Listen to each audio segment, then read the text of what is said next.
everybody, this is Cindy Allen, Editor-in-Chief of Interior Design. Today we're talking about a very special and successful collaboration where design and sports meet head-to-head. And it's the perfect match where both come out winners. The project, the interiors of the crowning gem in the Mission Bay neighborhood of San Francisco. Yes, I'm talking about the Chase Center, made possible by the incredible design collaboration with Gensler, Williams-Sonoma, and the beloved Golden State Warriors. We're so excited. So first we have Rick Welts, the President and Chief Operating Officer of the Golden State Warriors. Rick, we are so excited to have you join us today. It's not the most usual thing, so this is very exciting. Well, yeah, with this kind of design talent, I'm very nervous. So. Don't be nervous. Don't be nervous. We'll help you through. Okay. Okay, then we've got Monica Bhargava. Monica is the Executive Vice President of Product Design and Development for Williams-Sonoma. Monica, I am super happy to see you. I am delighted to be here, especially with the gang. I mean, I haven't seen everyone in so long, so it's so fabulous. Well, I mean, any day with Monica is a wonderful day, but it's been, you know, she's the magic princess who made this all work. And, a magic princess. Wow, we're really starting off high, Monica. Okay, and then we have Jonathan Emmett, Principal and Design Director at Gensler Sports. Hi, Jonathan. Hi, nice to see you today. It's great to see you. And then we also have Edith Ponciano. She's the Associate and Senior Interior Designer for Gensler Sports. Hey, team. We do have a team, Rick. We do. I put it up against anybody. Yeah, I love that. Tell us what the catalyst was to building a new home for the Golden State Warriors. The Warriors were playing in Oakland, an arena we loved, but also was the oldest arena in the NBA. People don't realize that, older than Madison Square Garden in New York City. And a wonderful place to watch a basketball game, but not a wonderful place to complete that experience for fans. And so Joe Lacob and Peter Guber bought the team almost 10 years ago now. And the pitch to me was you're going to get an opportunity to build an arena using everything that you've ever learned about presenting our sport, and we're going to try to do it in San Francisco. It was audacious. It was a crazy dream, but the whole idea was to create San Francisco's first world-class arena, first in its history, and set the Warriors franchise up for success for decades to come. So a big vision, impossible to do in a city like San Francisco, impossible to do 100% privately financed with no public money. So it was a big dream, but these are some of the people that really made it come true. I mean, it must have been exciting to, like, in some ways get out of your world a little bit and move over into the design world, right? Thrilling. Like it was, you know, it was every day for 5 years, but the thrill never ended, right? I love that. I love that. So what was your vision for this project? Big. We wanted people to look at this as best in the world. And it had to exceed everybody's expectations. We tried to take the best of everything we've learned from any other similar facility, but make it work for San Francisco in a way that it can only be here. And, you know, that meant, you know, the architecture, that meant the interior design, but it also meant the level of finish, the different products that we offered. We have a unique place in the world. There's nothing like it, and this building had to be reflective of that. Absolutely. Okay, so Gensler, you guys get the job. So tell us how, first of all, a big gig, right? It must have been really, really exciting, especially, you know, since it's your love, right? Golden State Warriors. How did you then connect with Williams-Sonoma, and how did that relationship start? Well, just to sort of back up and to reaffirm what Rick said a little bit, I mean, just the vision for this project from day one from Rick and from Peter and Joe and the rest of the executive team was just incredible, and something we were just incredibly excited to be a part of. But as you know, with Gensler being a firm that was founded right down the street, right, by Art Gensler, I mean, this was an absolutely incredible opportunity for us as a firm, and even for Art personally to really be involved in bringing this amazing project to life within the city of San Francisco and within the Bay Area. So, I think that's something that we all have in common, right? Everyone on the phone. I think Williams-Sonoma, bringing that local presence as well. It's something that we all felt, we could really bring the best of our talents together, but it meant something to us as firms and businesses within the community to work with the Warriors on this incredible project. Right, Monica, you were down the block too, right? Absolutely. We're just a stone's throw away. Unbelievable. I have chills just thinking about that. And that does, as you said, Jonathan, that does mean a lot. So tell us how you started this relationship with Williams-Sonoma. Yeah, I mean, I think Jonathan touched on it a little bit. I think, the fact that, both Gensler and Williams-Sonoma were both, kind of local to San Francisco made it extremely convenient. But it really, was a partnership that the Golden State Warriors also had with them. And so all three of us together, it really made the vision come to life. So I think the convenience of everyone being located there, just made, decisions, meetings, making the design really come to life that much quicker. So it really was a seamless process. Okay, Monica, I have to ask you about this. So I understand that originally Gensler came to you, it was maybe going to be not for the entire project. And I understand there was a mock-up room and something called Project Blue. Yes, we coded it as Project Blue because when we met with Rick, we were going to play the color blue, which was the Golden State Warriors signature color, really hard. And so we decided a code word for the entire project to keep it, succinct. We kept it as Project Blue. And I have to tell you, there was so much excitement around this project, Cindy. Yeah. And when Rick and team came over and spoke about it, everyone wanted to work on it. So that was a way for us to keep it really kind of very secret. Wait, Rick, did you know that there was this code, Project Blue? Well, eventually, but they're pretty good at keeping secrets. But Cindy, I would say one of the things that made this work, we're not really about the resumes. The commitment from the top of both of these organizations was extraordinary. From Laura Alber at WSI, Art Gensler himself. This was a project important to our city, right? And it would live for decades. These things are not sports arenas. These are places where memories are created for generations to come. Cindy, what was the very first concert that you saw? Oh, James Taylor. Where were you? In New York. Where? Madison Square Garden. Yeah, so you remember it.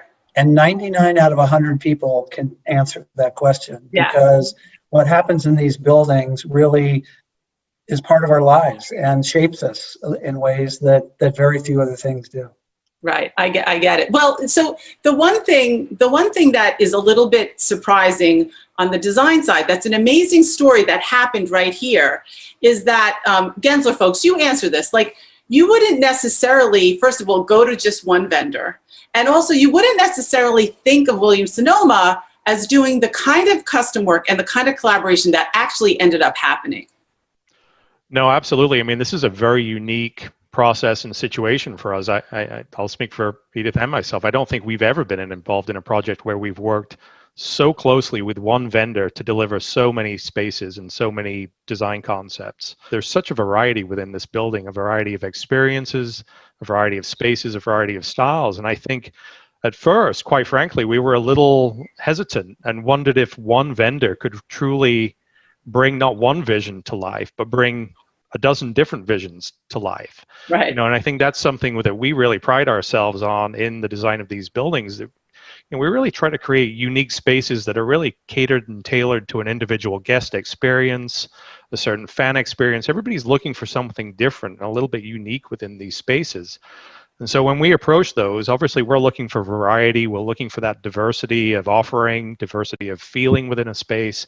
And so, yeah, that was certainly something that we were maybe a little concerned about. Could one vendor help us bring that to life. And Edith can get into a little bit more of the detail, but needless to say, I think that's one of the things that we've been so incredibly pleased with in terms of this collaboration, that was able to happen. Well, Monica, tell us first about, you know, in that mock-up room, you just went all out, right? So here's what, it was interesting. When I heard about it, it was a very different project for my team and myself to embrace because, few people know this, but Williams-Sonoma's brands, we design over 90% of our products in-house, right? And so we've got a design team that is absolutely skilled at furniture, dinnerware, you name it, textiles, all of it. So designing a product and putting it into a home space or a space that has all the products like that of a home or interior space is very natural for us to develop and build. And when this project came our way, we wanted to really show to both Gensler as well as, of course, Rick and his entire group that we were capable of doing the diversity of product and diversity of style. So we set up this mock-up fake room called the Project Blue Room, and we invited everybody to come see the vision and the diversity of product. And that's how that started. And then, of course, Gensler had done amazing designs that we then adopted and built into the spaces as we progressed in the project. Yeah, so Edith, was that sort of surprising when you get to this mock-up room and it's like, oh my God, every attention to detail is here and much more than we had expected? Yes, absolutely. I mean, I think, they really went all out because, as Monica mentioned, it wasn't just, their furniture, but it was down to the textiles, it was down to the rugs, to the lighting, pillows, dinnerware. They even embedded the logo in the glassware. So it was, every little detail was really thought out, and we were, really pleasantly surprised by it. Monica, I had to check my backpack as I was leaving because I was trying to stuff all these wonderful things in my backpack when I left. Wait, Rick, so were you excited about that? Well, it's just so cool. Yeah. This is what we live every day, and to see, the energy and creativity to bring your brand to life is thrilling, right? And Yes. and to have so many talented, smart people focused on it and doing things that we could never have imagined or been creative enough to do is, I guess that's the magic of why it works. Yeah, absolutely. I was curious, as for you, Rick, is that like, so what is that like? You're working with this amazing design team at the same time you're leading a championship NBA franchise. Like, it's sort of like, how do you do that? I do not recommend it. All right. So it's really hard unless you've been a part of a sports organization to understand the effort that you're asking your people to make to go to the NBA finals. You play a whole season, go through all the playoffs, go to the NBA finals, not once, twice, 3, 4, 5 consecutive years while this project was going on. Everyone had 2 jobs. They had the job they had to get done to make our basketball game experience as great as it could be, but they had a second job. Everyone had a job related to building a brand new arena. So it was hard. I mean, I won't kid you. There were it was really hard for our staff, but at the same time, the carrot that was at the end there was so magnificent that I think everyone could get up every morning and be thrilled to think they were going to be a part of creating this. Yeah, for sure. And yes, you cannot get away from pain with design, but usually on the other side, it's much, much better. All right. So Jonathan, this was a very big project. So tell us about the scope of how big it was. So, I mean, any sports project is a big project. I mean, when we're dealing with an NBA arena, when you're talking about putting 18,000, 20,000 people in a building, I mean, these are large buildings, but I mean, in terms of square footage, I mean, compared to an office building, it's not out of the question in terms of the scale, but it's that diversity of the spaces within this building that is, incredibly unique to the building type. And quite frankly, I think the Warriors push this beyond anything that's been done before in terms of the diversity within the project. So, this isn't about designing one space or designing 2 or 3 different spaces. This is about designing 30, 40 different spaces, and it has everything in it. We're not talking just clubs and suites. We're talking restaurants, bars, other amenities, concourses, the grand lobby spaces, which are two of my favorite spaces in the building, are just spectacular civic spaces, quite frankly. But then we start to look at the idea the team offices are in here, the practice facility is in here. So it's an incredibly diverse building with a lot of different users, different user groups and experiences within it. And quite frankly, that's the beauty and the challenge as a designer, to get to work in that diverse setting. But at the same time, it all has to come together as a cohesive whole. It can't feel like it's a collection of 20 or 30 different spaces that were designed at different times by different people. There has to be something that brings that together. And Rick talked about it earlier on. It has to embody the spirit of the Warriors organization, but it also had to embody San Francisco and the Bay Area in a very sophisticated way as well, and bring that feeling of community to the guests. Yeah, and Edith, tell us specifically what some of those spaces were, like the courtside lounge is one. Give us the other areas. Sure. Yeah. There's such a big diversity. So, if we start from the bottom of the building, you have these courtside lounges, which are, private suites. And what makes them so unique is that they're, kind of underground. You have your own private kind of bunker suite with a media wall that really is showcasing what you would see from your courtside seat. So you have the ability to watch the game from your own suite or go to your courtside seat. So you really have a lot of flexibility. They have their own bar located there, food display. So they really have all sorts of amenities within their suite. And then they have a wine vault that is really an amenity for all the suite holders. So, they each have the ability to have their own wine refrigerator with a wine tasting table that is really a one-of-a-kind piece with a live edge, custom tabletop.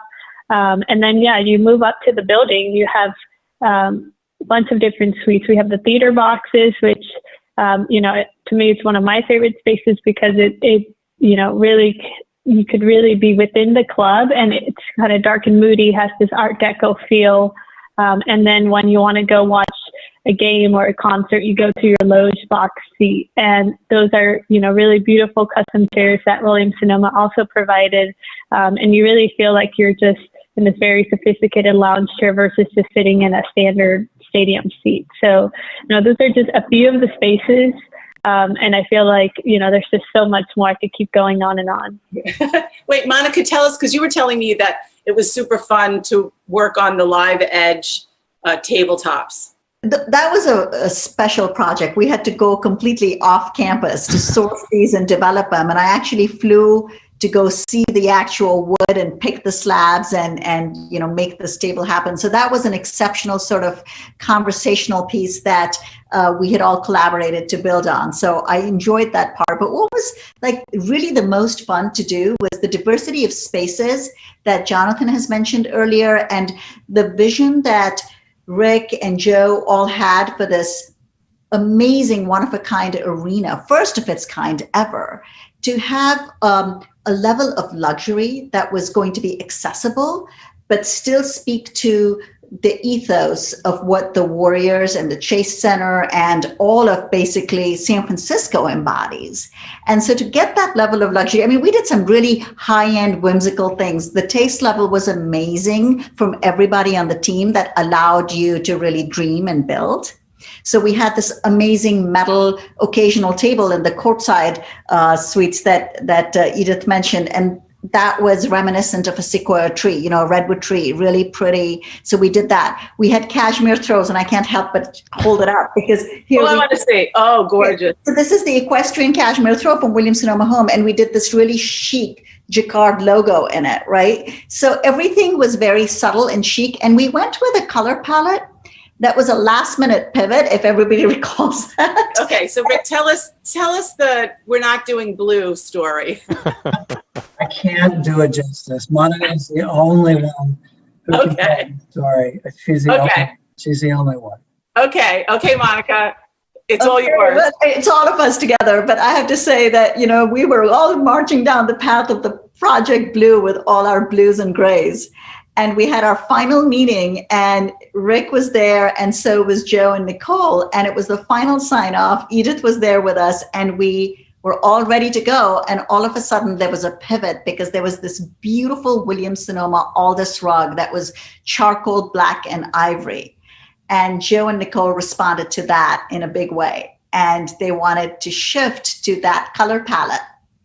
And that meant that we were, and not only that, we wanted to now put engineered rugs that were the actual Aldous rug in every space that we were going to be using running yardage in. So it was a very interesting pivot. We all sort of took a big, deep breath after that meeting.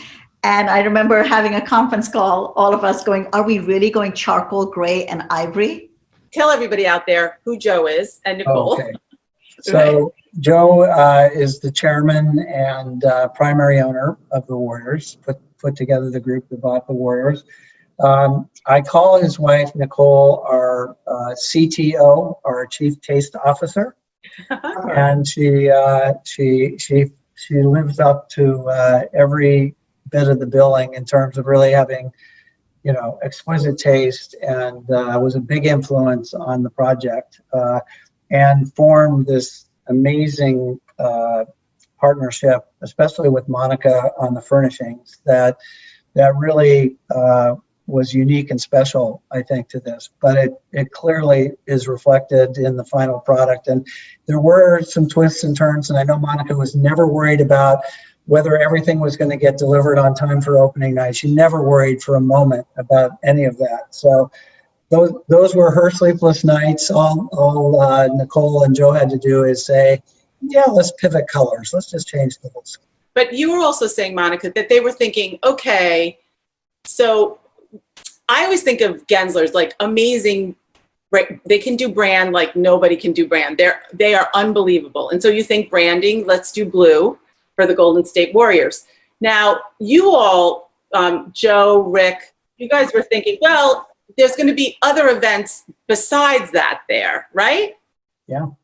And no, so you, so you were thinking that maybe we shouldn't go kind of thematic with the blue, right, Monica? Is that kind of what happened? That's where it happened. And I have to give a lot of kudos, like Rick did, to Nicole. And she's got amazing taste, and she was a wonderful partner, collaborative, fun. And when we made that pivot, it was really based on that this arena is going to be used for a lot more than just sports games. And so how do we make it really super chic and not predictable? And there was a level that she wanted to take it to that really opened up for all of us, you know, Gensler, for the Chase team, Warriors team, and for us at Williams-Sonoma, a whole new way of thinking. And at that minute, we all just said, okay, we're going to run fast, but we're going to chase the extraordinary. And we're going to do everything completely and entirely different. When you have the power of 8 different brands with you, the answer is always, yes, we can. So whatever your dream is, you say, yes, we can. Right, Monica, so tell everybody, because you actually used 8 different brands for this project, right? Yes, we used Williams-Sonoma Home for a lot of the upholstery and furnishings, and the rug was, Aldous rug was the impetus for all of that. All the cashmere came from there. The accessories and the Wells chairs and things like that came from Pottery Barn. Then we had, like in the restaurants, we used the West Elm Slope chair. In the family area for the teams, we used PB Kids and PB Teen. You know, we used that product. We had Rejuvenation for the Cobb bar stool that we used in another space. So it was really a blend. I mean, I had Mark and Graham for like giftables and clear trays. So we used every single one of our 8 brands to make this amazing vision that was so diverse. Jonathan's spoken to it, Edith has spoken to it. And our role was really to provide and build it and make it the vision what everyone wanted it to be. And I think we had a lot of fun at the end. I believe that when that excitement and that adrenaline kicks in and you're like, I've got to deliver this, we all did this together. And there were sleepless nights and there were crazy calls where the rug wasn't matching up and oh my God, we're going to make it. We made it. Yeah, absolutely. Wait, Jonathan, was, as a designer, and Edith too, as a designer, were you surprised at that what Williams-Sonoma could do just in terms of the breadth of the product. I would think that was sort of an education. Yes, definitely. I mean, it was definitely surprising, but I think, again, once they showed us that Project Blue room, I mean, that really showed us their capabilities. And even within that room, you guys were showing a bunch of different brands. So for us, you know, that was just really a great starting point. And the fact that they could customize some of their products to really fit into our spaces with not just the dimensions, but down to, you know, the finishes, the fabrics, you know, adding any kind of embedded logos. I thought that was also a really nice touch. Yeah, I was going to say, like, you think of the Chase Center big, like the scale is so big, and yet you're talking about, you know, a small logo embedded into a cashmere throw. Don't you love that? That's design, Rick. That's design. I think that's what sets this project apart from many of the other sports projects that we've worked on, and quite frankly are out there around the leagues. I think that attention to detail, you know, not only that came from the design team in Williams-Sonoma, but I think from the Warriors themselves. I mean, that was the expectation, that every single item within this building, every experience within this building would be curated. And I think that shines through not only in terms of the design of the spaces and the products within the spaces, it comes down to the staff and the way the building is operated and run. It's that entire hospitality experience that really comes to life. And I think that really is something that's very, very unique to this organization and building. Absolutely. So Rick, let's talk a little bit more about that. How has the design of all these new spaces helped to drive a really great guest experience?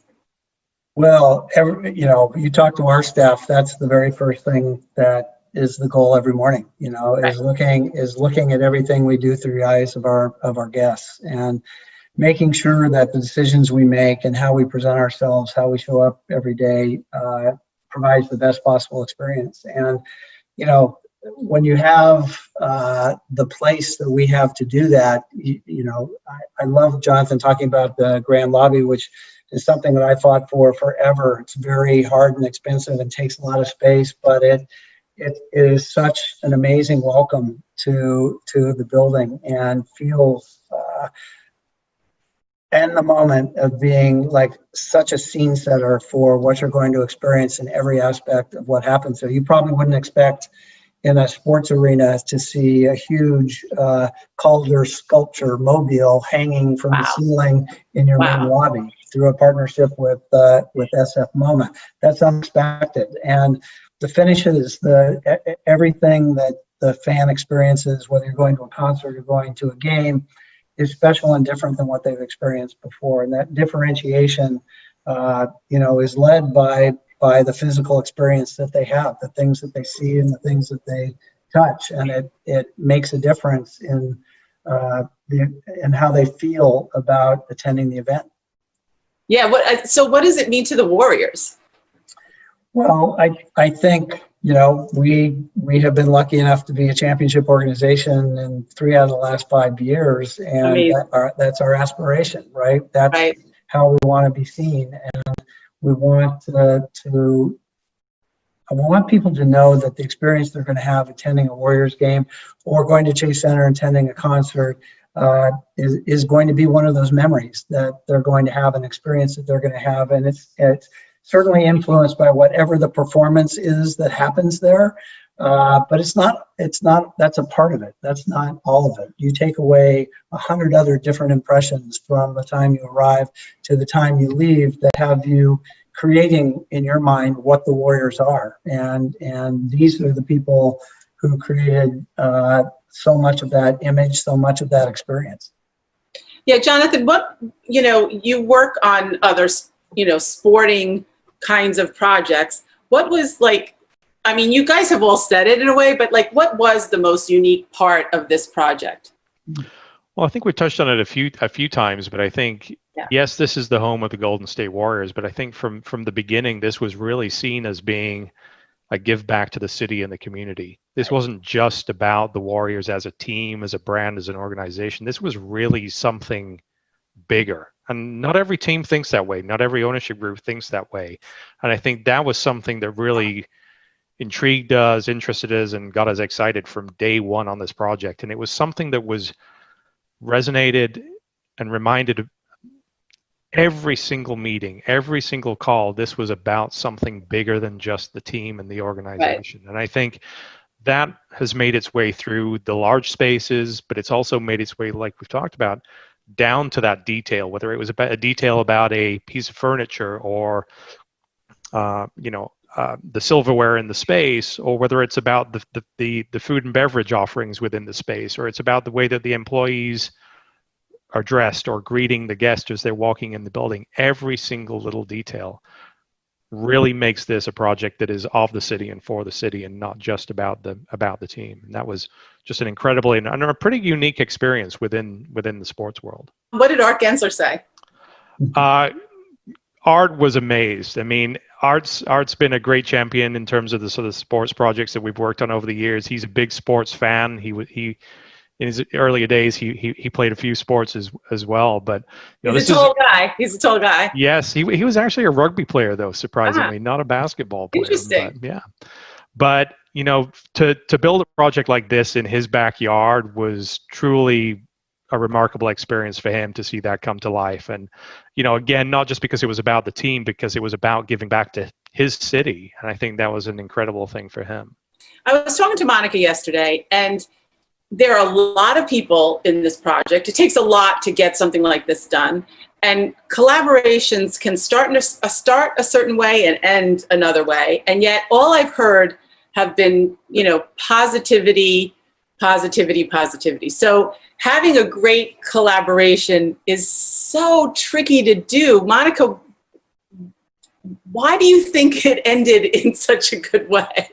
I think it started with a great point of view and a lot, I keep saying passion and the desire to create something that no one had done before, which that vision came from the Warriors team. And I feel like they set that bar so high, and Gensler had already built such an amazing vision to deliver that.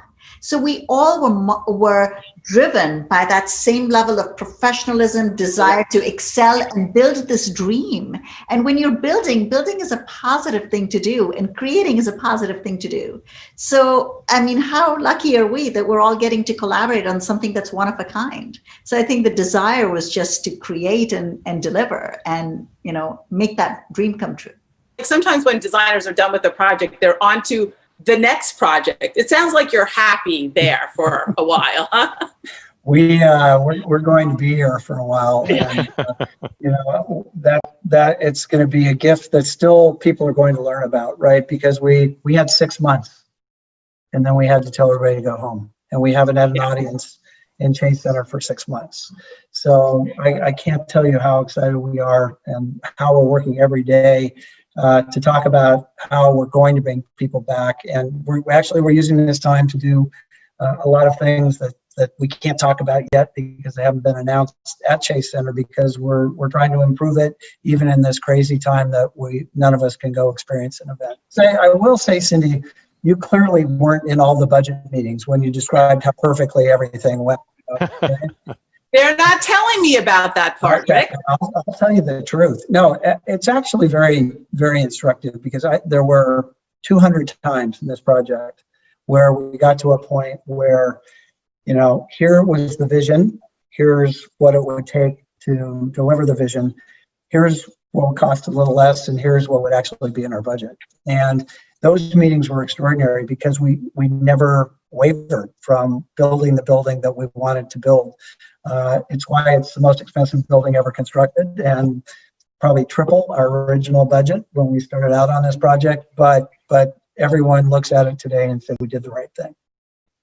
Absolutely. Well, first of all, when I think about sports, I think about pride, right? And now you have a home that everyone can be so proud of, that's completely aligned with how elevated the Golden State Warriors are. And so it's going to be so exciting, as you say, to have everybody back, right? Yes. Can't wait. Yeah. Well, first of all, I want to thank all of you. It's been so much fun. First of all, Williams-Sonoma what an amazing gift for our good friends at Gensler to really be able to work on a project together like this.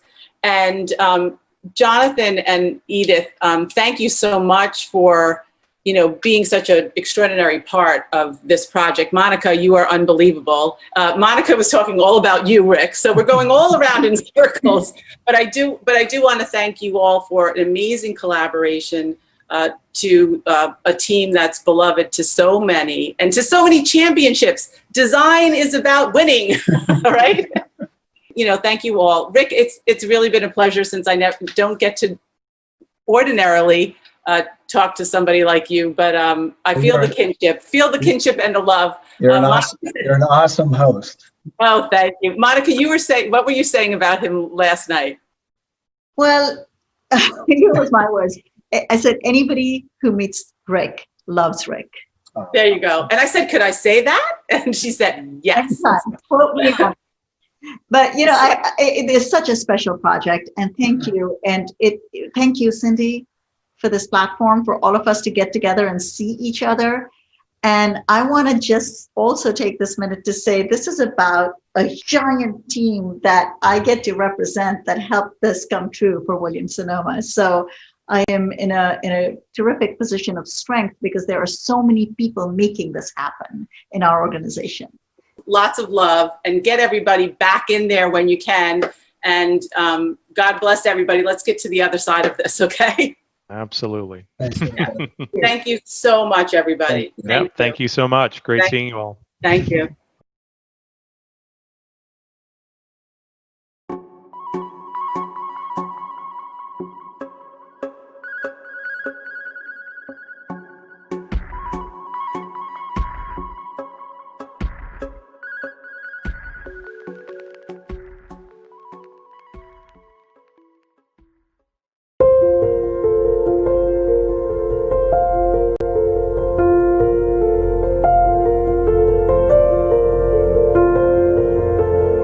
It began, like a lot of things, with a phone call.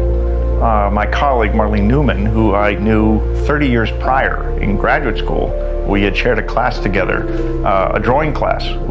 The teacher was named Flora Natapov. She was one of those miracle teachers that pulled the scales off your eyes and taught you to see living order. It is really powerful. It changed the way I thought about architecture, in fact. Kelly and I knew each other from graduate school at Harvard.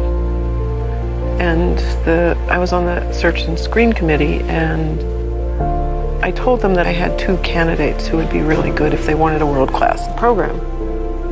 And we had taken these seminal drawing classes together, and that's how we met. So Marlene called and said, "What are you doing?" I said, "Well, I'm teaching at Columbia." She said, "You need to think about applying to Indiana University. There's a new program that was 9 years ago, and it was called the IU Center for Art Design, to be located here in the city of Columbus, Indiana." And I remember thinking, Indiana, where is that? If there were ever a place in the world where there should be an architecture school or program, it's here. And I don't think there's any other program that could rival the assets that are here. The city of Columbus put $1 million into this process here, into this program. And, from a political perspective, you take a little bit of a risk when you make that kind of a commitment, and you're hopeful that the taxpayers follow. And they have. They think they've embraced what we've done here. They understand the value to the community. Mr. Miller always used to say the process is more important than the product, because we don't know what we're going to be working on together in the future, what challenges we'll actually experience, but nothing is more important than the way we treat one another in the process of working towards solutions, and that's what the process had always been about. There's just such a sense of community and collaboration, and a sense that the community almost thinks as one. I recall walking across the plaza of the library where the Henry Moore sculpture is, in the First Christian Church by Elliot Saarinen, and I.M. Pei's library on my left. And it was at twilight. It was in the fall. When the light is low enough with the setting sun that the lights inside buildings come on, and you get 2 forms of light. And looking, as I walk across the plaza, my heart skipped a beat. I felt hope. Incredibly powerful thing to make you think that what was the best and most possible thing that could be invented with human endeavor and human energy was embedded into the DNA of the city. This is some strong medicine for an architecture program, so that students feel that they can invent boldly and think with their communities, and that a community will respect what they're thinking about. This is a wonderful thing. So that was an early impression I had with this program. Because it's a brand new program, the people that we are getting are risk takers. We have like a really interesting group of students who are risk takers. We probably use this word too much, but certainly risk takers. We say this a lot because the program is new. I think we were told we're brave. We're all risk takers for being here. And like we didn't know what classes we'd be taking prior to this semester, like right before. It's a situation that calls for all of us to step forward and really articulate to ourselves first and then to the community what we want out of an architecture education. The students that come are PhD, we have people with masters, we have people with different age groups, and the collective they produce is eclectic and wonderful because they don't share the same mindset. And you want sparks in your program. You don't want fire, but you want sparks. Yeah, I find them to be incredibly driven and vocal group. I mean, just ready to let you have it in a way, good or bad. I really like that. I mean, they have chutzpah. They're able to challenge you as much as you're challenging them, and that friction makes for, I think, a good environment for creative education. I had been employed at a number of schools on the East Coast where I'm from. Each of these schools that I taught at, these Ivy League programs, what I noticed over many years of being there is that the ability to think for yourself and to invent meaningfully for something you personally believe deeply in, there was less room for that. A clever person would learn to separate the method of how they get taught from its principle. And those who could do that could take that principle and learn to then think for themselves. And very few people actually learn to take classes that are ground for them by their professors off and look for themselves like that.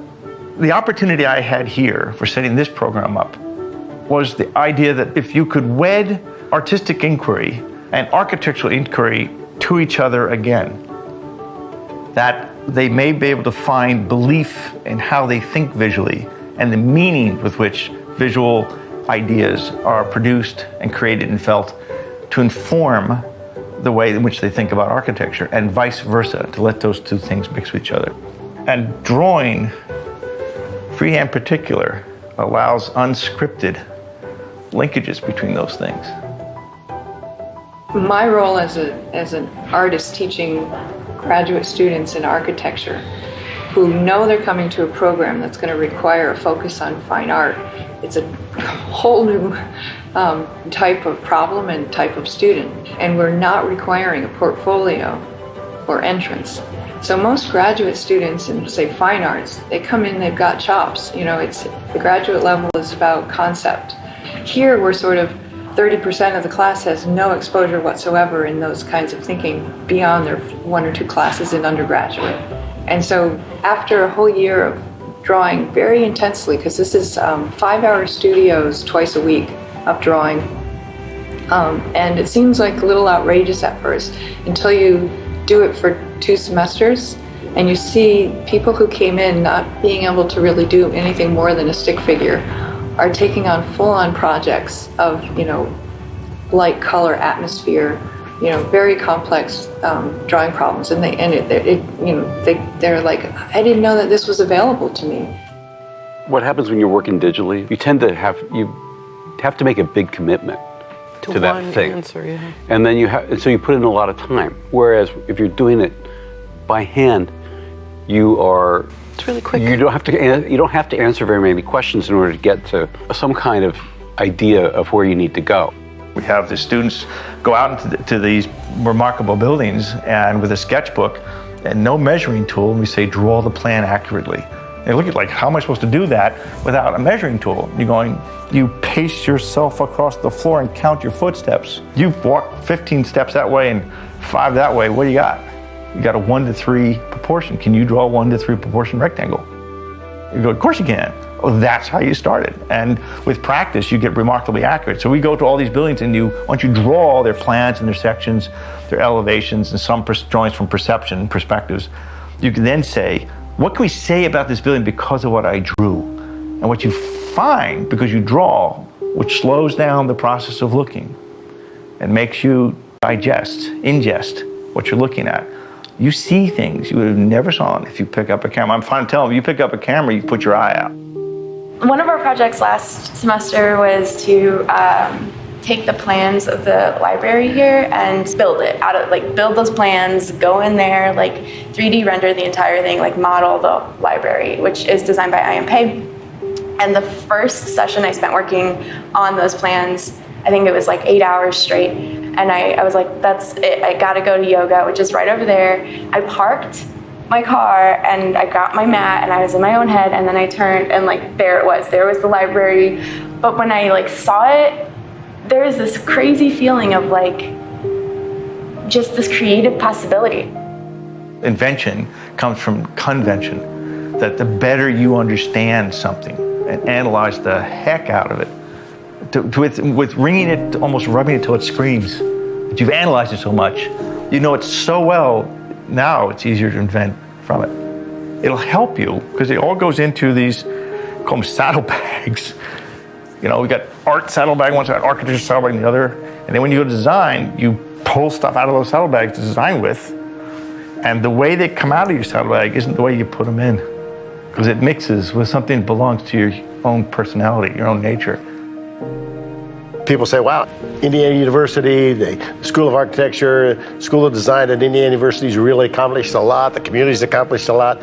We don't see things as being accomplished. We see things as beginnings.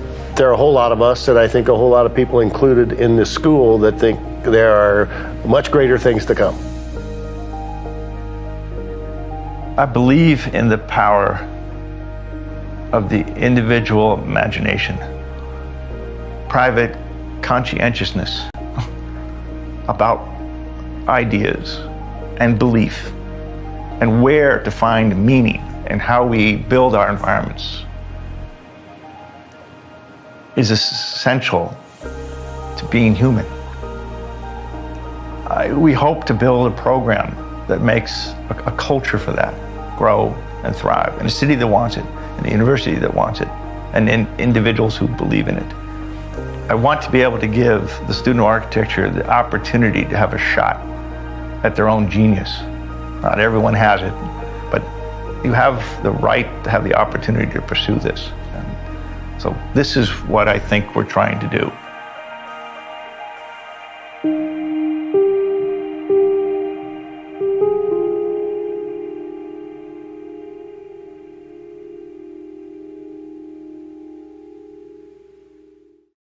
Awesome. All right. Well, I'm really excited to have Peg and Kelly both together here.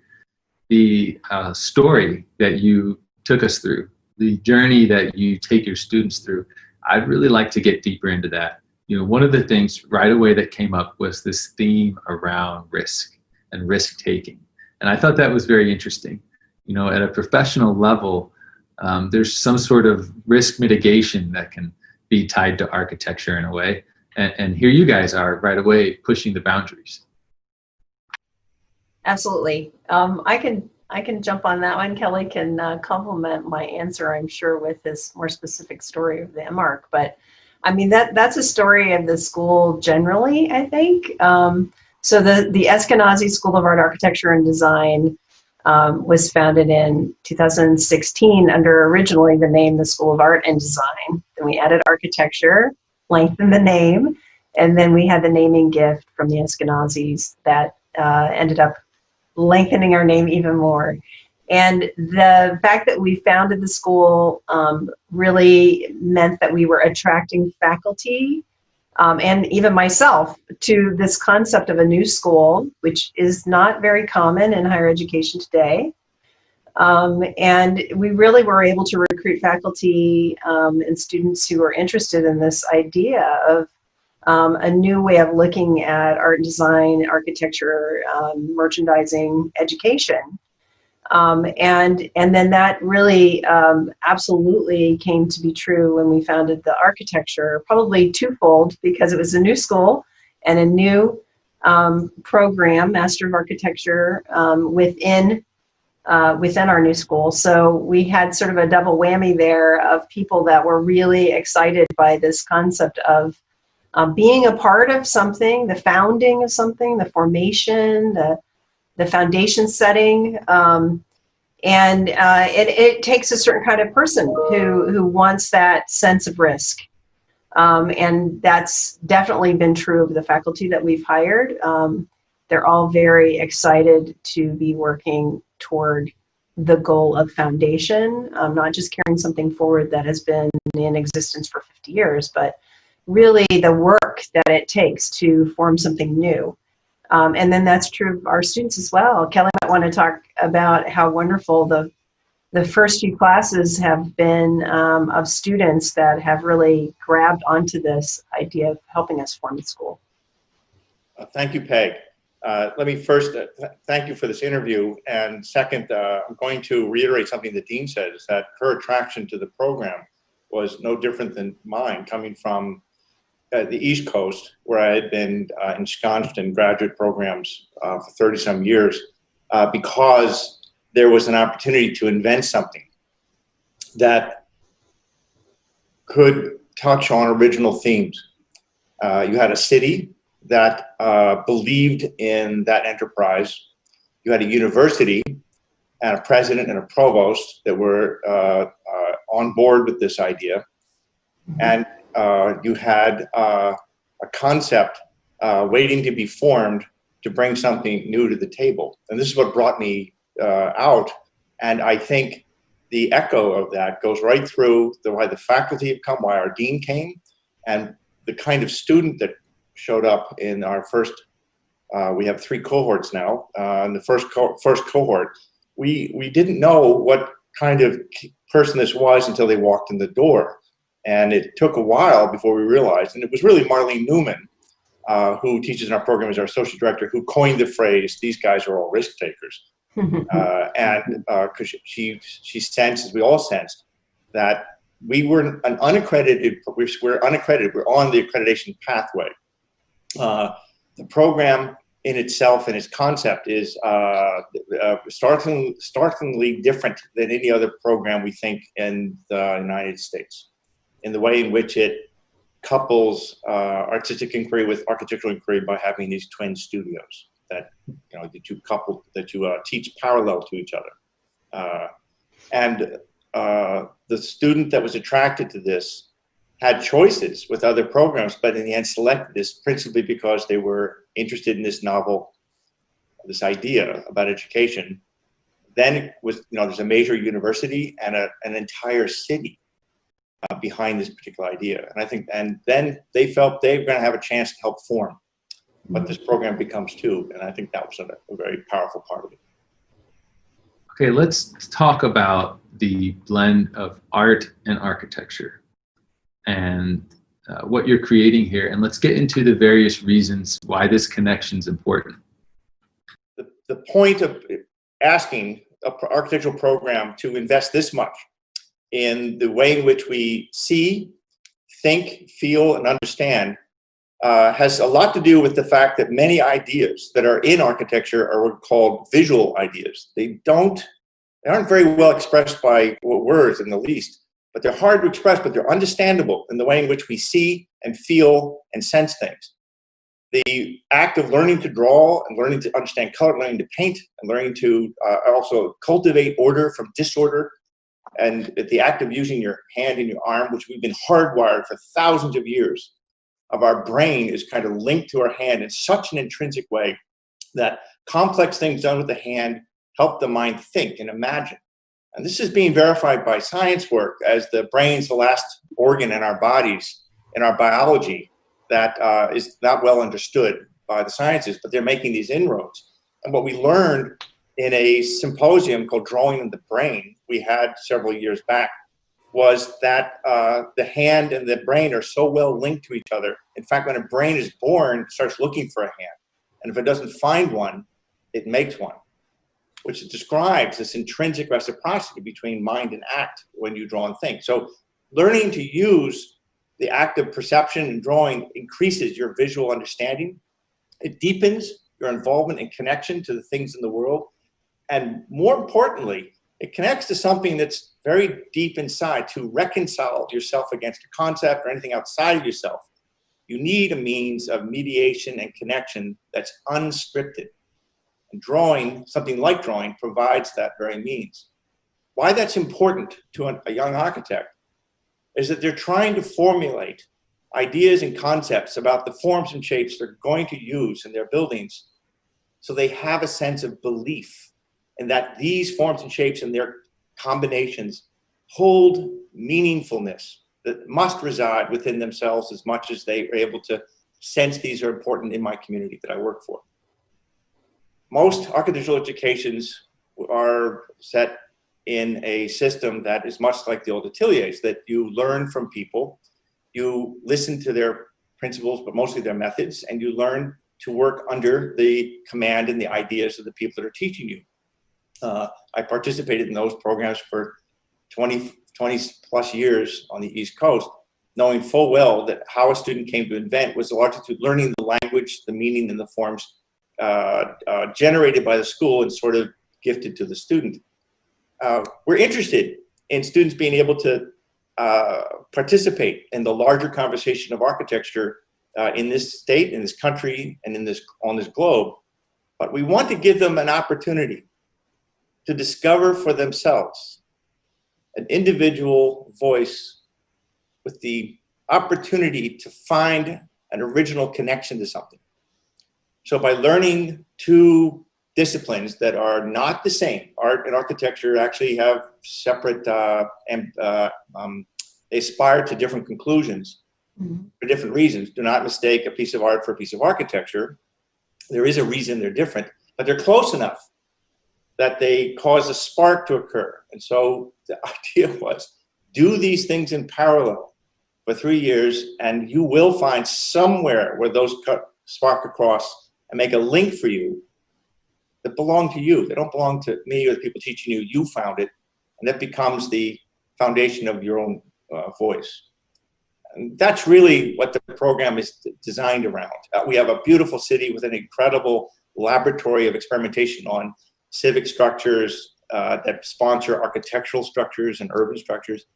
We have a university that's a monster of a university in its research capacity and its knowledge base. And we have a beautiful state of natural beauty down here in the south part of Indiana to relate to. These are all wonderful, it's like a chemistry, shaking that stuff up and watching what happens. I'll just add quickly that I think a big differentiator for the program is the fact that it is within a School of Art, Architecture, and Design. It's not a separate School of Architecture like so many other universities are organized, that, you know, take apart. Art is over here and architecture is over here, and they don't really talk to one another. We have combined these things into one, and so that synergy is expressed in the organization and structure of the school itself. And that helps to reinforce what Kelly's saying. You know, I just wonder if art not only impacts how you perform as an architect, but also how you experience space. I'm drawing on that specific experience, Kelly, that you had on the IU campus. I can even imagine myself there as I watch your video. Does art play a role in that? And I guess in turn, does art play that same role in so many other professions? I think all my colleagues from the East Coast, where I come from, would probably feel many of the same things I feel walking through across that space. And also, there's a deep emotional undercurrent in all the people studying architecture everywhere. You can't exercise that out. I said the role of art in our program is part of the area is the power of cross-pollination, to help the agency of human imagination, to aid it, to help it, to advance it, to cause it. But learning why spaces speak to us And like anything, what differentiates this kind of work from, say, passive entertainment, like watching a movie, is that a little bit of knowledge and how to scratch at it to open the avalanche of meaning that's in there is necessary. This is true of art, it's true of architecture. We live amongst our buildings and we use them. They're functional. They have to solve rational problems of living. And so often that'll, in people's minds, camouflage or hide or not reveal the thing we think about the most when we're designing, which is how does this space or room or this assembly of spaces, exterior, interior, help augment this particular ritual of life called eating with the family, or where we meet strangers in our home and how we greet them. And how does a house accept that in the way that's very different than how you let your family and friends in through the back door. So the functional issues of architecture may overshadow that. We think of buildings as normal stuff, but in fact, they're not normal. They say other things, but you have to learn to read it a bit to be able to discover the wealth of ideas that are there, that designers and artists over many thousands of years and cultures all over the world have patiently and assiduously poured into their buildings and streets. I think one of the things that Kelly and his faculty do with the students in architecture by training them in this twin studio way is they're teaching them complementary ways to see. And I think in the visual studies studio and architectural studies studio, they're learning to see and learning to create in ways that they're different. They're different, but they're very extremely complementary, and they cross-pollinate, as Kelly says. So, I mean, I see that in all the classes in the school, that it is about training the students to be sensitive in different ways and to really truly look. You know, our life is much about just walking about without really seeing, just like we don't listen very well a lot of the time either. So this education is about making sure that the senses are just fully trained and aware, and then you can use those in your work. This cross-pollinating idea is actually, it's embedded in the school, the way that we set up the school, and Peg started us on the path of inventing a curriculum and recharting the way in which Indiana University is going to embrace the problem of teaching design.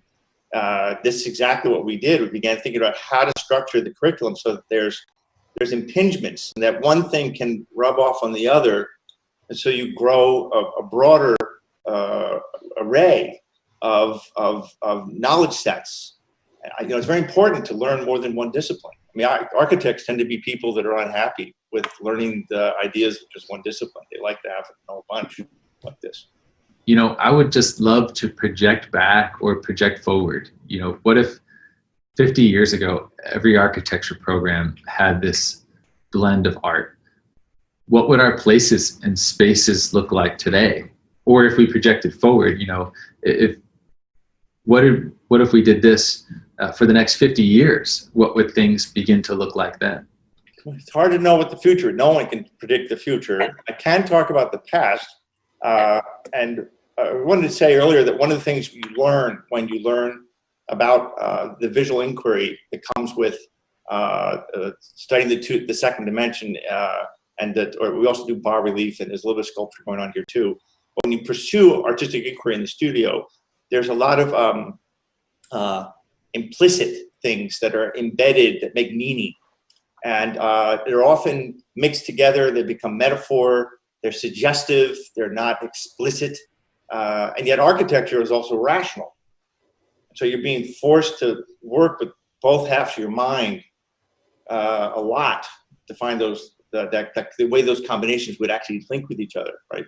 But I wanted to say that some of there are these implicit things, there's some that are not rational that we pursue as designers. And the art side of our program helps address that. In the past, there are programs that attempted this. The Bauhaus was famous for taking the hierarchy, craftsmen at the bottom, fine painters at the top, and they leveled it to make them all equated to each other. There would be no hierarchy between those, which was the thought of allowing more cross-pollination to occur. The Bauhaus lasted some 14 years before a guy named Hitler showed up and scattered all those folks to the winds. Some landed in the United States, some went to other parts of Europe. And so another program, particularly in the United States, like the Bauhaus, didn't exist because they were fitting into schools that were already established by the French model that came from the École des Beaux-Arts. Which is why this opportunity was so rare. Here's this major university, a city committed to an investigation of this type to build a new kind of program that would allow an experiment as bold as the Bauhaus. Before Bauhaus, I will use the example of the Renaissance. Many of these cats never studied architecture. Nobody went to architecture school. They were frankly artists. They came up in the guilds. And many were in their 40s pressed into the service of doing buildings for their clients. They didn't necessarily want to do them, they had to do them. Sangallo was one of the few that said, I just want to be an architect, and I just be one of those things. I have to do the other stuff. I could paraphrase. My historian's going to have a field day with me on that. But and so it was years walking around Rome, where I taught that city for many years and still do, that I began to question the nature of my own education. And why is it that these buildings exhibited such tremendous inventiveness from their forebears? And what did they know? And why all these cats were doing multiple things. You know, Bernini had a workshop that did engineering, architecture, vestments for the Pope. He wrote an opera. He painted, sculpted, was mostly known for. He's a brilliant model or solid form. What did he know that somehow how come we can't cross and touch those things too? It didn't bother him, because they're one-off geniuses. Maybe this is the answer, but almost everybody had a practice that was multi-pronged like this. And I can't not to think that this is a great aid to your imaginative faculties in your thinking. Absolutely. We're returning, all things old or new again. I mean, we're returning to earlier thoughts, but these are so important. And I think at this time, we're realizing that connection between things is as important as the actual sort of siloed discipline, that the connections, the glue that exists, the cross-pollination, the reflection, the synergy, that those things are just as important to learn. And you need time to do that. It takes time, takes focus, and you need to construct a curriculum that allows for that. So it has to be very intentionally done. And I think what we're seeing is an enrichment of our students, of the education, of our faculty, and their experience. They love collaborating and cross-pollinating with one another. It allows everyone to continue to grow and learn. And I think one of the goals, I know Kelly has spoken about this a lot, one of our goals is that each of our students who graduate from the architecture program are unique, that they're not cookie cutter, formulaic, that they are approaching problems uniquely, solving problems uniquely, and creating work that is unique. And that comes out of, I think, this combination of art and architecture. It is the ability to craft your own identity rather than having one assumed for you. We're told, put on this jacket if you want to be this thing. Well, I think it's very special work. I'd say that you're both risk takers, and I can't wait to see how these students come out and shape our world. Thank you guys. I really appreciate you sharing your insights and your thoughts. It's really important work.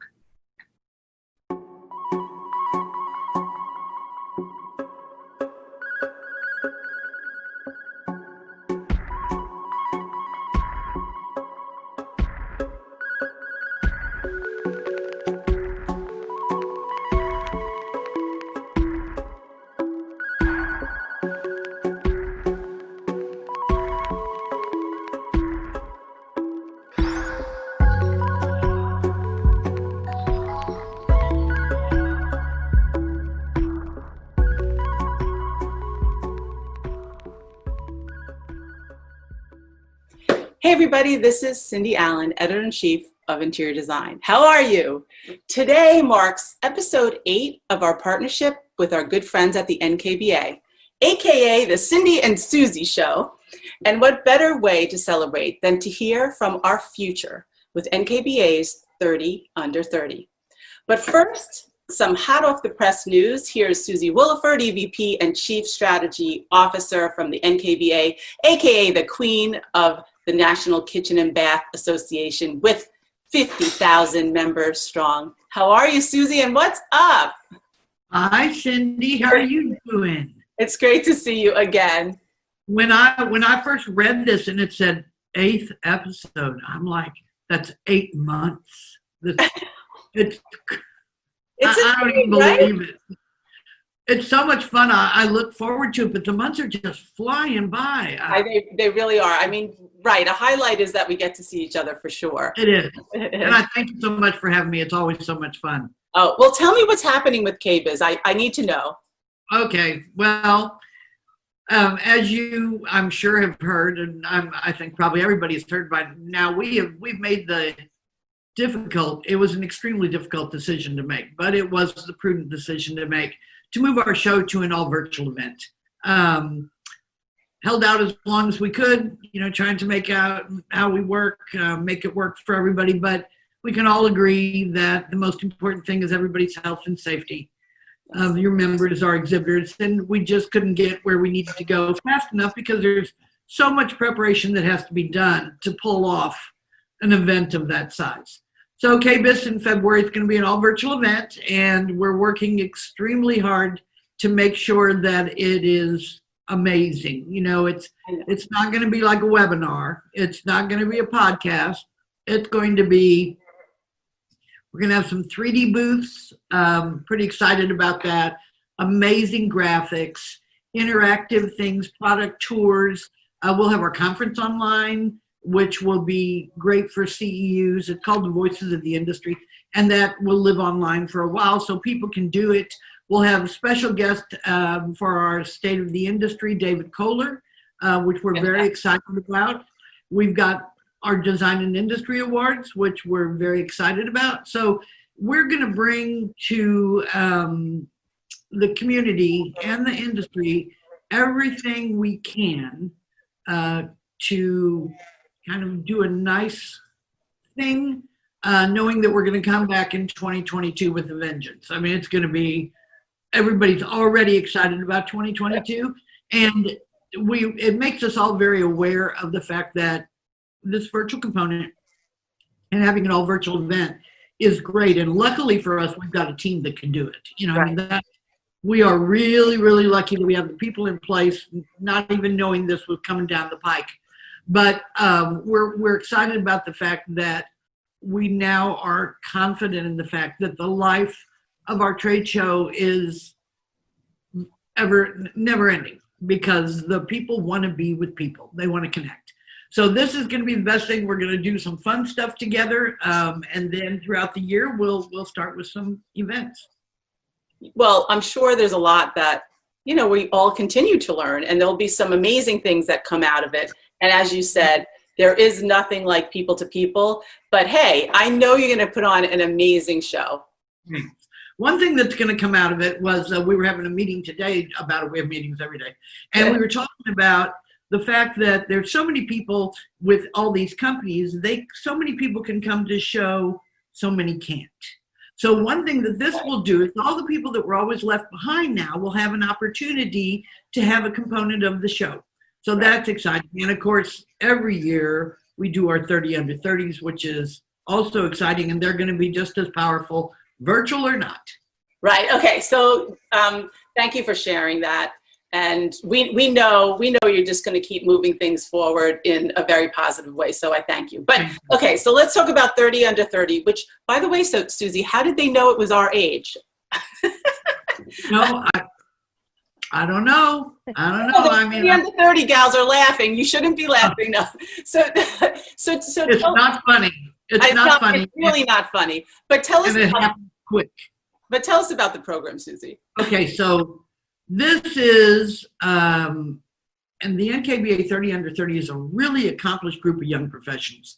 We get hundreds of submissions every year for this. They come from all facets of the kitchen and bath industry. So it's designers, remodelers, showroom professional, architects, installers, cabinet builders, all across North America, Canada, and the US. Okay, Suzie, what was behind the concept and when did it start? How it started was 10 years ago, 2013. So that means that now with this class, we'll have 300 of them. 300. And we call them, wow. Once their year is over, they're the alumni, the 30 Under 30 alumni. And we started it in 2013. The concept was to identify future rock stars, to have a little fun with the youth in the industry and to start bringing attention to them. We were blown away. We were blown away. I mean, we got applicants, and they can either self-nom or be nominated, either way, where young CEOs, 25, 28 years old, with crazy companies, great ideas. Right. All of these people have passions for their, whatever their specialty is. It doesn't matter what they do, and they all have leadership potential, they have star potential, they have enthusiasm, and of course, it's fun to get them together because you can imagine when you get a group of people that are that enthusiastic, it's like crazy to get them all. And they're so enthusiastic, and then we have seen many of them transition. Molly Switzer, who was one of our past 30 Under 30s, she's an AKBD, she's president of the Columbia River chapter. She was just named last year at KBIS Officer of the Year, which is the biggest honor of all for our chapter officers. Richard A to Z, or Richard Anaskevich, we call him Richard. I know you know him, but you may not know. He was in our alumni class of 30 Under 30s. That's amazing. So, and I remember when I met him, I said, you know, you really, I think you're going to go somewhere. You're special. Well, you're special. I love it, Richard A to Z. So wait, also as a young professional, it's really vital to be part of the industry and connect with others. So what are some of the perks of the program? Well, the year that they're inducted, and they participate at KBIS, and we bring them to KBIS. Unfortunately, this year that won't happen. And they do the 30 Choice Awards, where they select new products, new trends. And of course, this is very important to the exhibitor community and the attendee community, because we know that they're looking at it with a young eye. They're fresh in the world. They know what's coming down in trends and design. And so they do the 30 Choice Awards. They're invited to special events throughout the year. They go to networking summits. Last SKS invited them, the 30s, they sponsored the 30s, invited them out to their design center out in Napa Valley. And wow. Have you been out there? Have you been to that design center? All right, sister, that's an experience. Okay, we'll do that one. We'll do that one. And they have great networking opportunities with peers and established leaders across the industry. They do focus groups. And this year, since KBIS is all virtual, they're going to have a chance to collaborate through virtual showrooms and virtual rooms. I think they'll even have a better opportunity to have an impact on design and what's going forward. That's amazing. Okay, so without further ado, drum roll please, let's meet three of our designers from our 30 Under 30 program, which, by the way, I handpicked myself. So I'd like to welcome Katelyn Woods, intermediate interior designer from Kendall Ansell Interiors. Congratulations, Katelyn. Thank you. Hello. Hi, how are you? Good. And then we have Abigale Latham, junior designer from Beyond Interior Design. How are you? I'm good. How are you? Great. And Malyka Abramson, your industrial designer for Delta, which was very exciting. How are you doing? Good, good. Glad to be here. Yes, so there was a huge list. There was talent all over the place. There was just something about the three of you, without knowing you, that I said, oh, they're the ones. So Abby, what's it like to be awarded a 30 Under 30, and what do you see just in general about being part of this community? You know, I'm so excited that I was chosen to be part of this. I did get a chance to go to KBIS last year, and I saw it posted everywhere, and I told my boss, I was like, me, please. I want this. Look at that. And I just think it's a really great opportunity to meet other professionals in the industry and just really get my ideas out there as well. And I don't know, I love that opportunity. That's great. And Katelyn, what's your passion in this business? What do you love doing? My passion is design. I love finding out new trends. And for example, last year was my first year at KBIS, and it was such an inspiring experience getting to see all the new forthcoming things and kind of immersing myself in the world even more in such a way that I've never done before. It's really cool. And Malyka, I was excited by you because, as Suzie said, it's a wide variety that makes up the 30 under 30. But of course, I can't help myself. I have to kind of go for the designers, right? So I was like, oh, an industrial designer, fantastic. What's it like working for Delta? Honestly, I mean, I love it. I've been there for a little over a year now, and I don't think I've worked in a few different places. I don't think I've ever experienced working with a team quite like Delta. You know, it's the perfect blend of like aesthetics and making things look pretty for the consumer, and then also like usability and focusing on the customer as well. So it's really fun. I love it. Yeah, and you guys being so young and like careers ahead of you, how are you handling what's going on right now? Katelyn, how about you? It's a different world for sure. Not kind of going out there and networking and not seeing the materials or going to the tile shops and that kind of thing. It's a different world, but it's also kind of opened my eyes up to looking at websites and kind of looking at different products and kind of going out of my comfort zone, kind of trying to find new things and kind of. So it's been an eye-opening thing, but I think it's actually been kind of good, to be honest. Yeah, I mean, Suzie, look, we're doing this show right now. I don't think I would have met these gals if this hadn't happened. There are definite benefits that we have to look as positives, right? Absolutely. Yeah, for sure. Yeah. And I've been in this business since I started in this industry when I was 24. So without divulging my age, that is a long time ago. And this has been, you know, I look at the youth, I look at you guys and I think, wow, if they stay, if you stick with this, look what this has done for me. And we didn't have the advantages of these Zoom meetings. I mean, I know this has been hard, yes. And I know that, but what I think you'll have this whole next generation, because I know even now with all the time I've got in, I have a whole new level of appreciation, for my job, for my industry, for everything. And I think you will too. Yeah, for sure. And you know, you all will find a different kind of strength that, and you have it in you for sure, but a different kind of strength because it's happening right now to you. But at the same time, that's why I was so excited about the show, because it's something that you really could look forward to, that you've already received an award during all this craziness, and there's lots of good stuff that's going to come out of it. Abby, are you finding that your company is supporting you in a positive way? Oh my gosh, yes. It's been, honestly, I know it's hard, but it's been a blessing for us. Like, we have been getting a lot more projects in, and I mean, we expanded our company even more just through this pandemic, and it's really just been very eye-opening and great to be able to, I get more projects in, and I get to practice a little more with my craft, and I really love that aspect.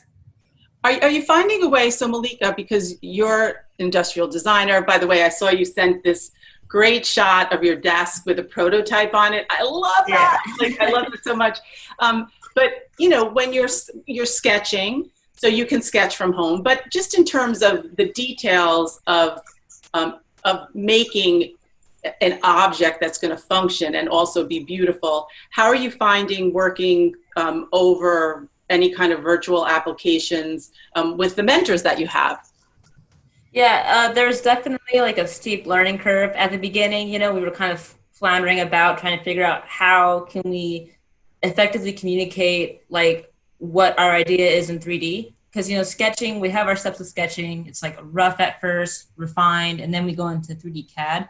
And we print it and we all look at it. And without being able to look at it, there's like a loss of advice that you can get from my mentors.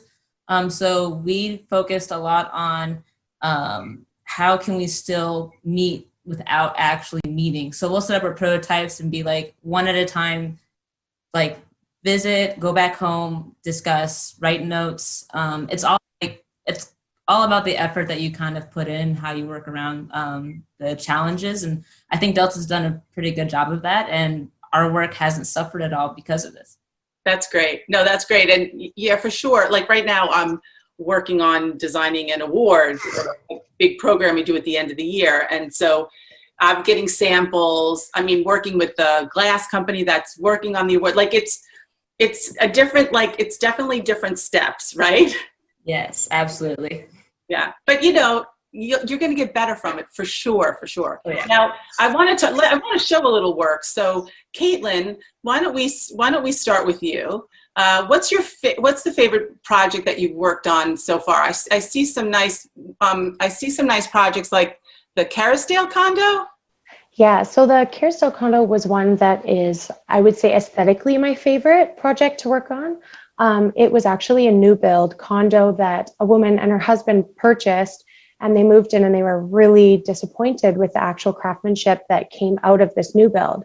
So we were hired to come in and kind of give it an overhaul and actually make it feel like a home, not like a spec home that was just kind of off the floor. So, and also creating creative solutions for storage, because new condos don't have a lot of storage solutions. So with that, we put in this beautiful steam fireplace that was also kid friendly, so it wasn't harsh on the hands. And the whole fireplace was wrapped in an oxidized metal that was also doubled as a storage. So yeah, I love that. That's a beautiful piece.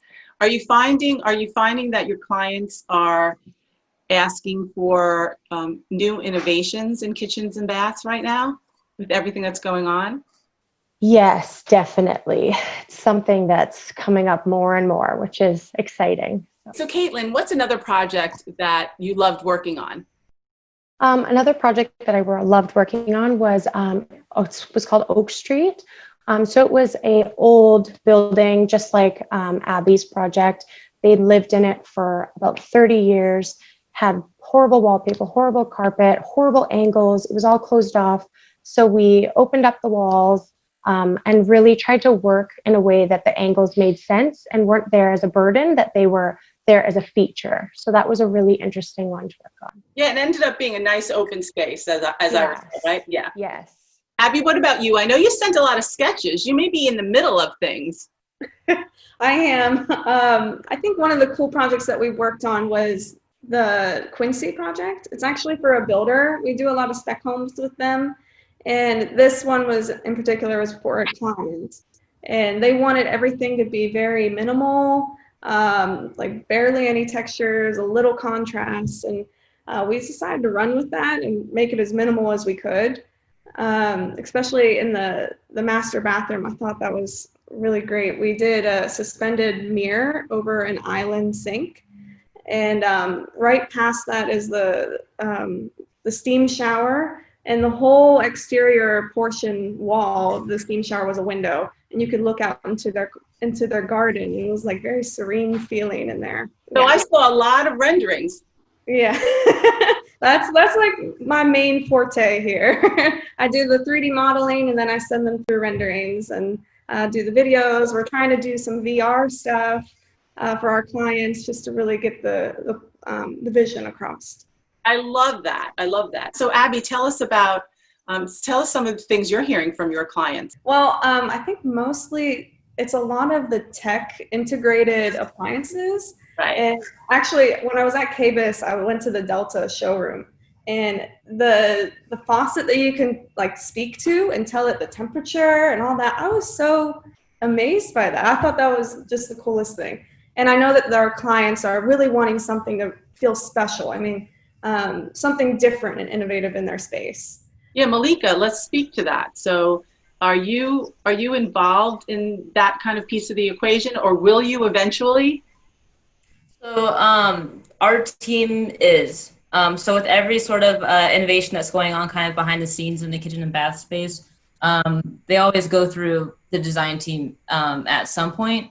And I don't exactly know if they like that because we tend to ask the harder usability questions and make them go back to the drawing board on a few things. But yeah, we have a hand in most of that stuff. There's actually a branch within the design team focused on more future kind of stuff, and that's kind of what they'll handle. I mean, Suzie and I have talked about with other more senior designers just about touchless everything, right? And I'm sure Delta is very involved in that. Oh, yes, yes. And Malyka, what about a favorite product that you're working on right now? So right now, I think my favorite product I'm working on is actually for our Brizo line, which is our luxury line. We kind of get to do stuff a little more out there, a little more crazy. And we're currently working on our project that's supposed to come out in maybe like 2 years. So we're having some fun right now with that behind the scenes. Oh, so it's kind of hush hush. Yeah. Oh, drat. Come on, Malyka, be a pal. So Abby, there's a beautiful kitchen, that Tamarisk kitchen. Yes. Can you tell us about that one? So that was actually a builder home from the 1970s. And our clients actually moved in like right after they built it. I think there was one other owner for a short period of time. And they just have lived in this kind of outdated space for the last 25, 30 years with old wallpaper and old can lighting and all closed off spaces. So what they asked us to do was really open up the space, make it an open concept. So we got these 22-inch beams to support the weight of the upstairs and got rid of all the interior walls. And we really wanted to speak to the architecture of the house and do a more clean lined but transitional space for them that just made sense. They needed a lot of storage. They have a lot of papers and all that kind of stuff because they're working from home. And we were really excited to use a new material for our office. I know it's not a new material in general, but it was a porcelain countertop. Mm-hmm. And we really tried to book match the veins as much as we could. And we took the porcelain all the way up on the backsplash. And I think my favorite part was just one corner in the kitchen. I love this part. The upper cabinets don't go all the way to like wall to wall. There's just a little space in between the cabinet and the wooden wall on the one side. And we took the porcelain all the way up. And just the way that the materials of the wood accent wall, the porcelain going up, and then the metal rods that hang the floating shelves, it's really cohesive and just a nice moment where they all meet. Hey, look, design is in the detail. I love to hear that you get so excited about a small detail that actually makes a big difference in a kitchen, right? Yeah, it really does. Yeah. So Katelyn, what is your firm hearing from your clients about some of the changes that your clients want right now? One thing that we've actually found that's been really interesting that's come out of this pandemic is actually a way to use materials that actually don't absorb like bacteria. So researching things that don't retain bacteria or smells or that are easier to clean or that kind of thing. So that's been a big learning curve and a good way to kind of introduce new products and research things for us in terms of moving forward in just everyday life, whether it's the virus or just a cold. So, right. I mean, that is the thing. Malyka, also, as a company that is making functional, beautiful objects, I mean, that's something that, in a way, it's the heart, like kind of the DNA of companies like a Delta. but it's not something that in the past we had to deal with so much, and now it's just out there, and clients are saying like, whether I want it to be, you know, touchless, or I want to be able to clean it and it be easy, right? So is those conversations you guys are having?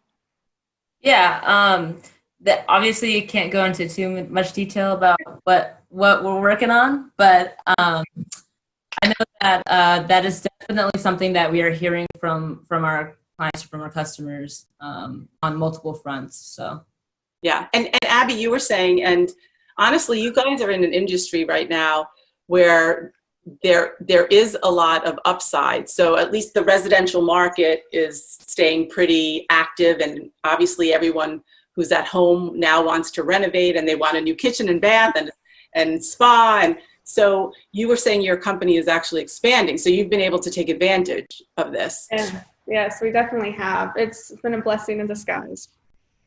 Yeah, Suzie, you're here. That this market is doing fairly well, right? Oh, yes, ma'am. It's in the remodeling market is very, very strong. Housing industry as a whole is strong. You know, the economy is going to make a slow and steady recovery here, but our end of the industry is in really, really good shape. And you know, I was recorded on something the other day. I can't even remember what it was, but we were talking about the fact that the kitchen and bath industry is strong right now, and it's strong because people are in their homes more, and the homes are multitasking, and they're looking at, you know, like Abby said, they were in the house for a very long time and it was outdated and couldn't stand to look at it anymore. Shoot, I told you that I did mine for the exact same reason. I look back at the pictures now. I showed them to a friend last night. I was like, why was I living in that kitchen? I'm in this business, for God's sake. I don't want to see those, Suzie. I wouldn't even show them to you. I'm too embarrassed. But the thing that's interesting is our kitchen and our baths used, you know, they're the heart of the home. They were our sanctuaries. Now, there are offices, there are gyms, there are schools for our kids. They're where we have our TV. I mean, it has morphed into this multitasking areas, and we get the privilege to be able to make that impact on people by changing. I mean, Abby, how much did those people love what you did for them? I mean, their world changed all of a sudden. Yes. Because people can't think that they have to bring trusses in to hold their second floor up. And as these young people start coming up with ideas, it's going to take somebody at Delta that's got this wonderful idea how to do something unique that you can't tell us about. And Katelyn that, you know, is designing special spaces. Well, we really, I think because of the fact that we are in this position that our industry is so busy, we're going to be really impactful on what happens in the U.S. Absolutely. Yeah. Okay. So I want to ask each of you before we have to sign up off, like, what's your latest kind of design obsession in your industry? So Malyka, is it, you know, you're working with metals. So is there a metal right now that you're kind of obsessed with? I don't know if it's like a specific type of metal, but like a treatment of metal is everyone is loving kind of that rustic, like used kind of more unique type metal, you know, like it's like worn a little bit on the edges and stuff. And I think I saw it a lot at the KBIS last year, I think, was all these different textured metals and whatnot. And that's something that I think would be really cool, brought into like the faucet space. So. Yeah, amazing. Yeah. And so Abby, what about you? Besides that detail in the kitchen. Yes. No, I think bringing in a lot of natural features. I mean, not just plants, but even natural woods, doing something creative with the shape of them, and nubby fabrics with organic shaped furniture. I'm really loving that right now. And Katelyn, what about you? So mine would be a project that we just worked on was a universal project, and we've been doing a lot of those, so where it's accessible for everyone to use. So we've been really working on including not just in accessible people's homes, but in all homes, different types of accessories, where it's a pull down accessory or it's different heights of things, working on so it works for everybody and your age, your abilities, your anything like that. So just kind of making things more universal across the board has been really interesting for us. And I love want to see that. more. Because also that's with meaning for people. And I love that you're capping it off in that way. Suzie, do you have a final bit of advice to our wonderful 30 under 30? Stay with it. Enjoy it. This is an industry that embraces everyone. It is forgiving and it is giving. It's all of the above. And you're going to get out of it everything you put into it. So I encourage you to not only try to excel at your job, but also give back to the community. I mean, be active in associations, especially NKBA, but be active in the association world, be active in the giving world. Meet people like Cindy here and network. And the more you give, the more you get. It'll give you tenfold of what you give. I completely agree. And, you know, this is, my hat's off to you guys, because it is definitely a trying time.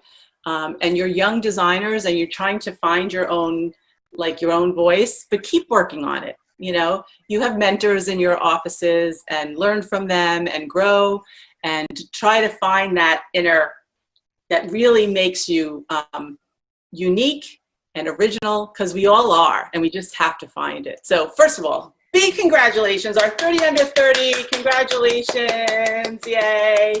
And I know Suzie's gonna have lots of fun things throughout the year through the NKBA, so thank you so much. And I do wanna thank my good pal, Suzie, for all of these programs that are supporting the industry, and that you're always trying to make things healthy and vital and moving forward. And I just love you for that. So thank you, Suzie. Thank you. Thank you. Got to give back. Yeah, you got to give back. Okay, thank you guys so much. Bye. 30 under 30, go 30 under 30.